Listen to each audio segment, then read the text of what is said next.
Well, thanks everybody for showing up. For those of you who don't know who I am, my name's Wayne Stanball. I'm the KiCad project leader, and I'm going to give you a little talk. It's going to be fairly short today because I want to spend some more time in Q&A than in the past. We've had a lot of questions that have to go unanswered, and I have to spend 2 hours outside waiting, talking to people. So I'm trying to give us a little bit better Q&A today. So I just want to give you a heads up of what's going on with the project. In the last year, since on my talk last year, we've had a lot of really good things happen, and I don't know how much people follow the project or not, but it's been really, things have really are starting to make a pretty solid trajectory upwards. So we released version 5 in July, finally. That was pretty painful. I was hoping to have it out last year by FOSDEM, and we weren't even close. So, and yet, but you know how that goes. So as part of that, CERN had opened up a campaign to start funding the next version, version 6. We were originally hoping, I think what was the original target? 30K, and we ended up getting 70,000 Swiss francs in less than 60 days. So if any of those donors are in here, thank you. I mean, it was just unbelievable. Yeah, give yourselves a hand. For my, being in this project for over 10 years now, it's pretty humbling to see that kind of, generosity. So that's fantastic. So some of the work packages have so people are probably wondering, okay, well, now that you got that money, what's happening now? Well, some of the work packages have actually been drafted.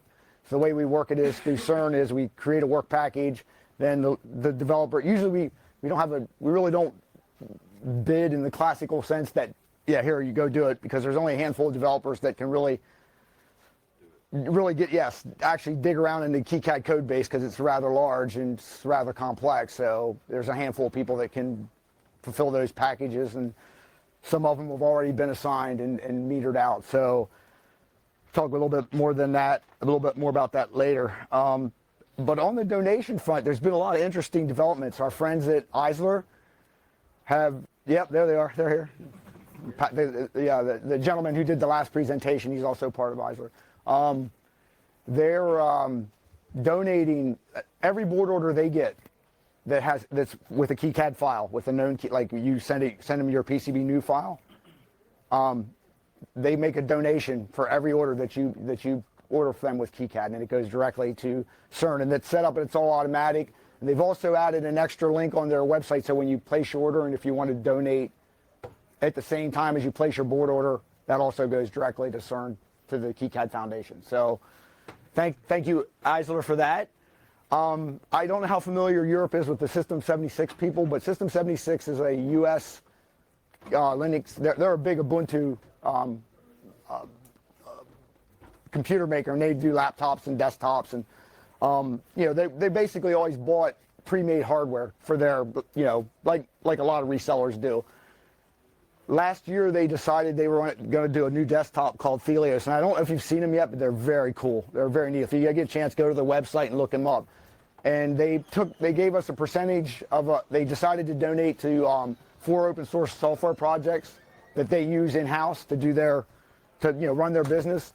And last year, between, I think it was like November to the end of January this year, their total sales, and I haven't heard what that amount is yet, but they're going to take a part of that and donate to KiCad as well. So that's really good news.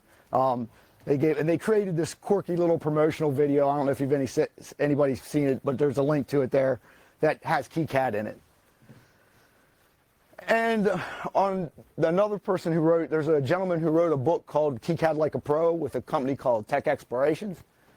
He's also going to donate for every sale of the book. He's also going to donate a percentage of the proceeds to the KiCad through CERN. That's in the final, because it takes a bit to get the routing done and whatnot. That's almost in the process of being approved, so that should be done soon. And of course, there's the never-ending improvements in our symbol and footprint and model 3D, our 3D model libraries. I don't know how many of you use KiCad directly, but if you go back and look at our libraries at 4, and you go look at them now, I mean, what is our library up to? Like 5 gigabytes, 6 gigabytes a download? I think 6.5. It's really, and they're really high quality. We have some people that are really, really, really. In fact, there's more contributors to the library. I think the library group than there is source the actual source developers. So it's really phenomenal what's going on there. This year, about 2 years ago, we had a couple of new developers that joined the project, and they got up to speed really fast and did a lot of contributions.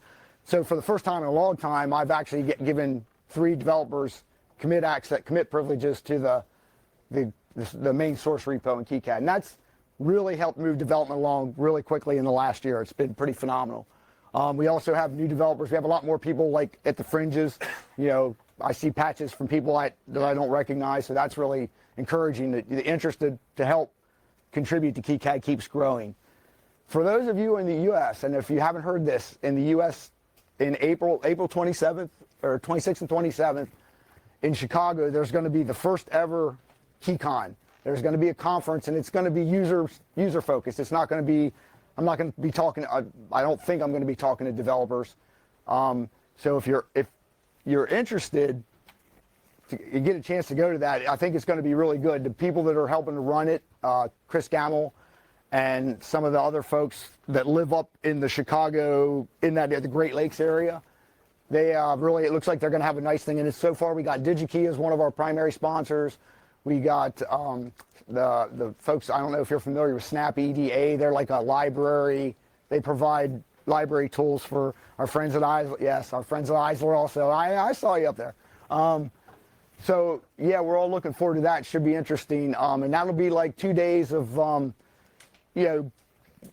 personal experience, people who use KiCad on a regular basis. I think some of the, I want to say some of the Maker Faire people are going to be there to do some of the talks, their experience, how they use KiCad, the things they do with KiCad. So that's really, really interesting. And so if you get a chance, I highly recommend that you show up and make it to that. I think that's going to be a lot of fun. And of course, I get to do the keynote on that one. So yeah, that'll be the first ever KiCad conference anywhere in the world. So that's exciting. Okay. So you're probably going, well, where's version 6? Because you get one version out and the first question out of everybody's mouth is, when's version 6 coming out? Well, hasn't started yet. And there's a reason for that. On Linux, we ran into a problem. There's been a transition with WX widgets, which is our primary tool, which is our UI tool set. They've been migrating over to from GTK2 to GTK3, right? Well, we ran into a problem because WX Python, which is our glue Python interface, still is built with GTK2 because it can't be built with GTK3 and Python 2. It has to be built with Python 2. So you can't run a GTK2 instance and a GTK3 instance in the same application. Boom. So I had to make a decision. It wasn't one I wanted to make, but we're going to have to fix it. So that's why we're getting a version 5.1, and that's what drove that. So what drove the other problem with that was GTK3. Their standard canvas is completely broken. It doesn't work at all. So we were completely screwed. So if you use the legacy canvas, if you're familiar with KiCad and use the legacy canvas, like in the board editor, the schematic editor, the graphics are complete junk. And so we were like, So we had to port the high-end graphics library from the board editor to the schematic editor. That's already done. It's been done for a while. So we had to disable the legacy canvas because it would be useful. We get bug reports. When that first transition first took place, the bug tracker was just flooded with the same bug report, basically. We had to modify the Python scripting to support 2 and 3. Before, we only supported 2 because we only had to.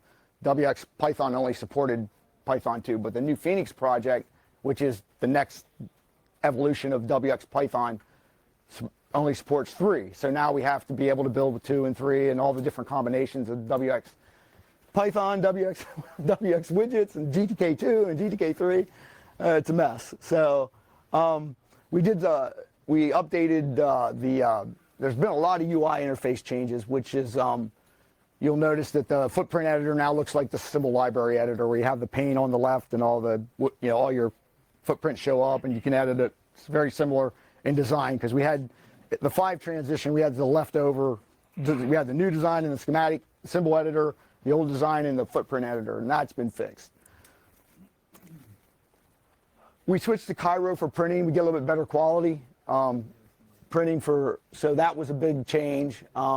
The usability, I can't overstate the UI changes. One of our new developers is he's a retired Adobe employee, and he's a UI guy, and he just bangs out code like, yeah, he makes the rest of us look bad. He's really been.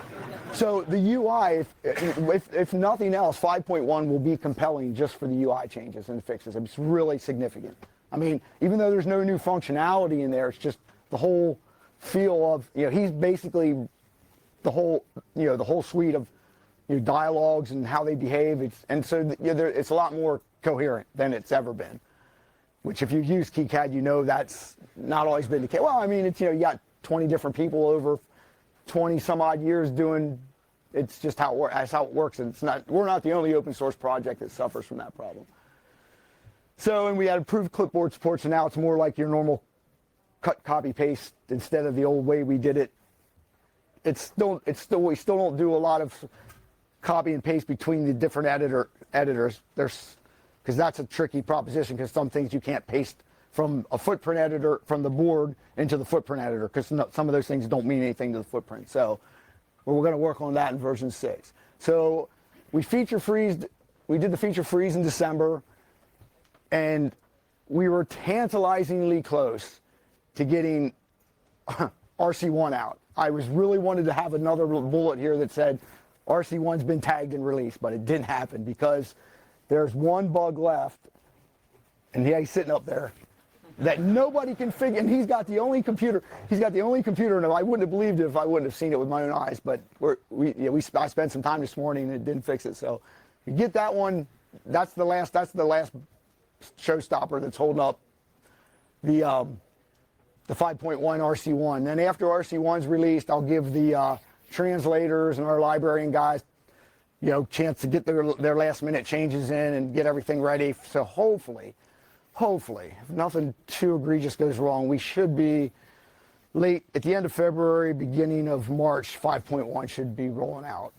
So that's kind of exciting. And then once we branch 5.1, then the main repo will be open for version 6 development. And because I know there's quite a few people that have some significant changes and features that are actually ready to merge. It's just I don't want, if I open the merge window up, everybody will forget about getting this done, and we'll go work on 6, and then we really need to get this out and get it done. Just because I don't want our Linux users to have half key. We could give them like half a KiCad, and I didn't think that was a good option, so I made the decision to postpone V6 development. So that's on my shoulders, but I think it was a good decision, at least the way I see it. I'm not going to talk too much about version 6. I've talked about that before. You can always go to the KiCad website and see the roadmap, the V6 roadmap. Some of that stuff's already been pulled into like the graphics layer. That was actually pulled in to fix the problem. So some of it's a little out of date, but most everything else that's going to happen in version 6 is already defined. So, and I want to say thank you again. I'd like to thank everybody who contributed to KiCad, whether it's libraries, translations, source code. There's a lot of people that actually work on KiCad that make it work. It's a really big project. I don't think people realize how much there is involved in all the packaging, the guys who maintain our server, our build servers, all that stuff. A lot of work goes on behind the scenes. I mean, I might be out in front of everybody here, but there's a lot of people that make that happen.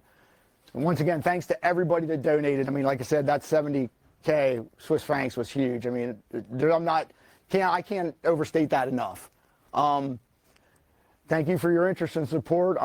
We keep growing the number of reports. I get a lot of reports from people, board vendors, that tell me that the number of orders they get now from KiCad is really, like Osh Park in the United States. I know some of their guys, and they tell me the number of orders, board orders they get that are direct KiCad order, because you don't have to convert everything to Gerber. You just send them your board file, and they produce your boards right from the KiCad, and the number just keeps growing and growing. So we're definitely making inroads, and that's the goal. The goal is to keep moving KiCad.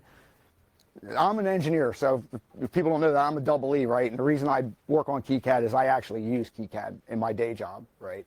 So it is capable, And if you don't believe that, go look around some of the really complex projects that people are doing. I mean, really complex stuff. You know, we have a guy that wants us to go above 30. He has a 32-layer board, and he wants us. Right now, that's our limit. We have 32 copper layers. Let me clarify that a little bit. He wants to do more than 32 copper layers. So I mean, it's serious. It's serious. I mean, so yes, are we on par with the big players? No. But every version that comes out, every new version, 6 will close a lot of the feature gaps, you know. So we're just marching along. We're going to get there eventually, but it's definitely something that you can really use to if you're an engineer and you need a board layout, especially if cost isn't, because I work for a small company, so cost is a factor, and almost all the big players in that game now are very, very. It's expensive. It's really, really expensive to buy board development suites. You know, if anybody works in the commercial world, they know what I'm talking about. I also like to thank CERN and Javier for setting all this up. This wouldn't happen without them, so thank you to them for setting it up. So.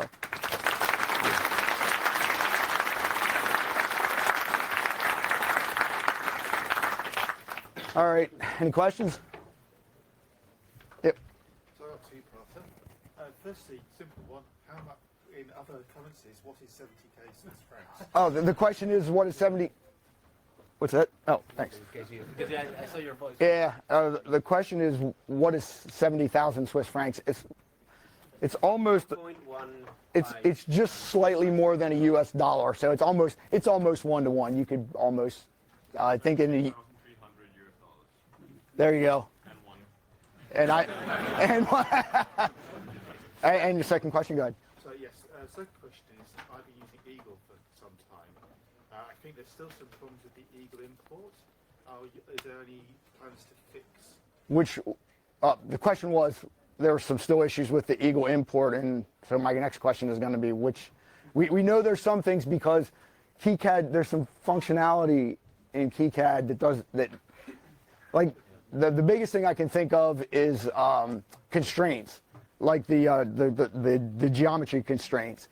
The geometry constraints in Eagle don't map 1-to-1 to what KiCad does. Now, some of that's one of the version 6 fixes. We're going to have a full-featured constraint manager. So, at some point, we should be able to get pretty damn. I don't know if we'll ever get 100% because they use a kind of a funky matrix thing, right? It's a little different than what. So we may never get pure 100% import in, but everything else. So I mean, the issues I'm having is with the design rules under Eagle can override library pad management, and that doesn't seem to import. Well, it certainly didn't under KiCad 5. It doesn't import well. You end up with pad changes, rendering the board completely. Yeah. So if you say, I like running round pads instead of the oblongs, which are much smaller pads. Oh, okay.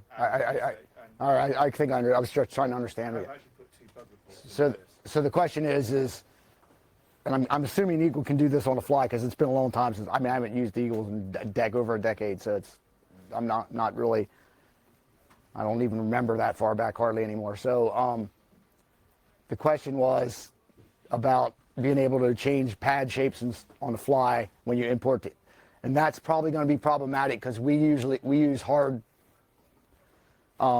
basically hard-coded pad geometry. So like if you have a footprint, right? Now you can update a footprint, like say you change your existing footprint, we have a way to update automatically, but we don't have a way to change them on the fly. Like say I don't want all my pads to be oblong instead of round. Yeah, we don't have a way to do that. It'd be nice if just when you import an Eagle project into KiCad, it would actually read those design rules and say, actually, no, I need at the import stage. Okay. Because otherwise, then you get a board that is just All right. pass copper checks because you have problems.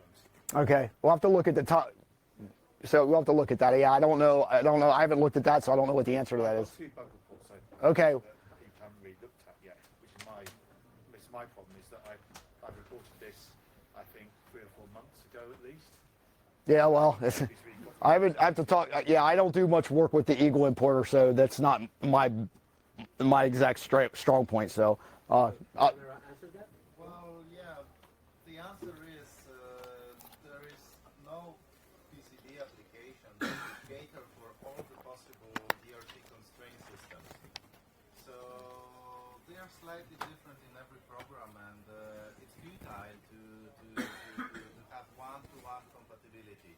What I would advise is just to add a warning saying that this Eagle design has Eagle-specific DRC rules. Be careful. Check this board before you send this to manufacturing, or fix the rules. Yeah, it's we know that from other board. Yeah, we know that from other board packages too. That when you pull a constraint in, what it means in that board package doesn't necessarily map to the same constraints that we have in KiCad. It's not an easy problem to solve. Yep. So could maybe KiCad swallow the fritzing user base by providing a simplified user interface?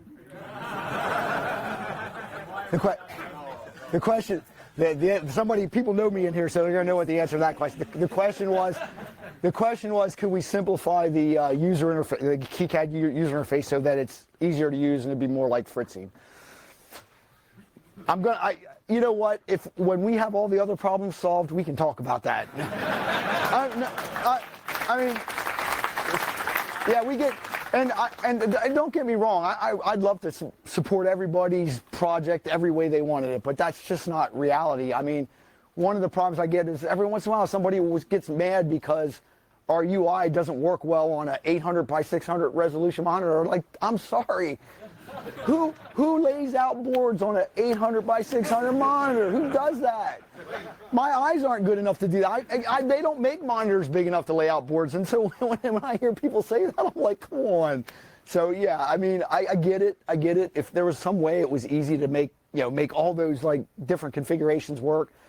But to me, that's like when we got all these features done and we're on par with the big guys, okay, we can go back and revisit that. But I think we got a lot of work to do before we get to that point. So, yeah, go ahead. I saw long ago a very entertaining show by Shading about moving from Launchpad to GitLab. Any talk about that? Okay. The question was moving from right now the source. The question was moving from Launchpad to GitLab, right? Yeah. Okay. There's I didn't talk about it, and I probably should have. We are in the process of migrating the KiCad servers. I think the web server's done. Correct me if I'm wrong. Yeah. So we're migrating to CERN servers. Okay. So the website's done. Are the package downloads done too? Yeah, they're available. I think we need to configure some of the build patches so they upload the new servers to the old one. Okay. And part of that discussion was at some point in the future, because one of the problems right now, if you don't know, KiCad, the source is still in Launchpad with that. I mean, we use Git, but it's Launchpad's supported Git isn't necessarily the best. So we're there with. That's where our source is, and of course, like the libraries are all in GitHub. And so for me as a project manager, because I got to interface with all those just separate groups, it actually makes more work for me. So the end goal is to get all that in a GitLab instance somewhere. And so it's just going to take time, But yes, that has been talked about, and it probably will happen at some point when. We just one step at a time. We just got to, I don't want to I don't want to create a lot of work for, because that's something I don't do. So that means it's work somebody else does. And I really don't want to, bury somebody and just on a whim say, hey, we're just going to totally migrate to GitLab tomorrow. And that's not very realistic, but I think it'll happen. Yeah. Yeah. Is there some list where people can have local support or so get a head start? I design PCBs for 15 years with Eagle, but to switch on, I would like to have a head start.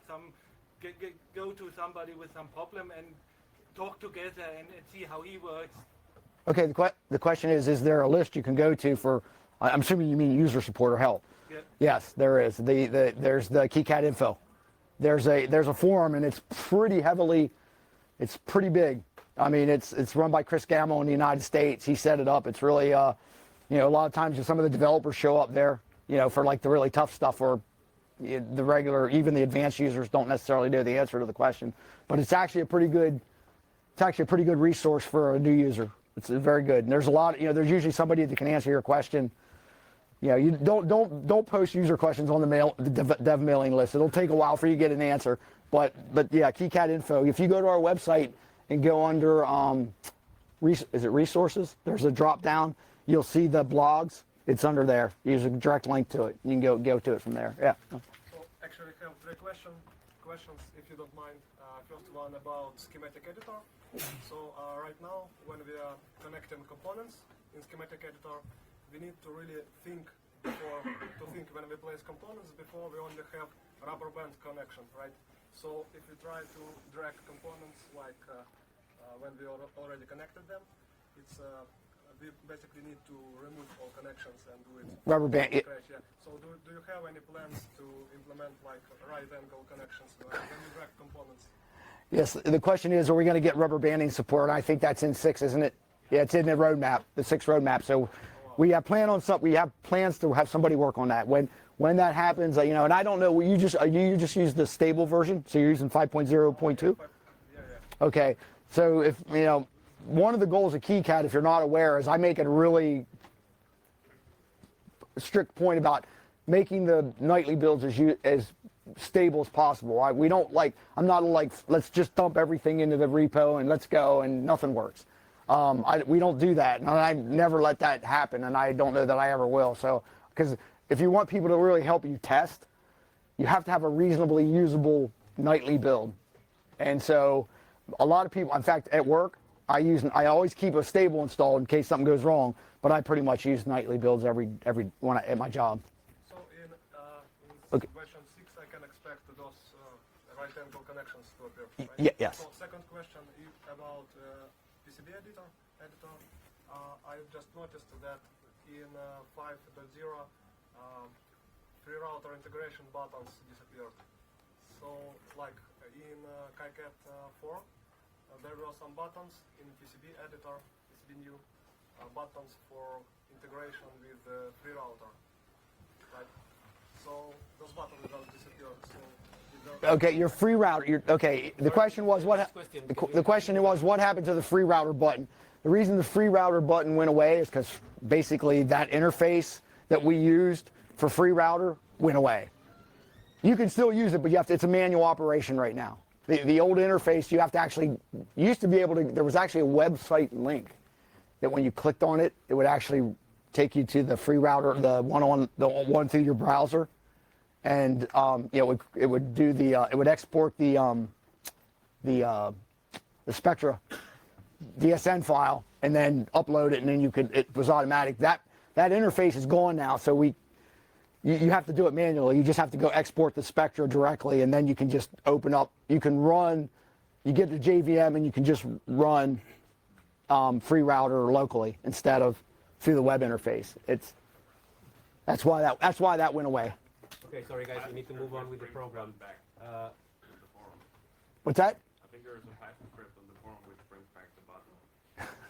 Somebody, there you go. Somebody wrote a Python script. That's why we have a scripting language. So. Okay, let's thank Wayne again. Thank you.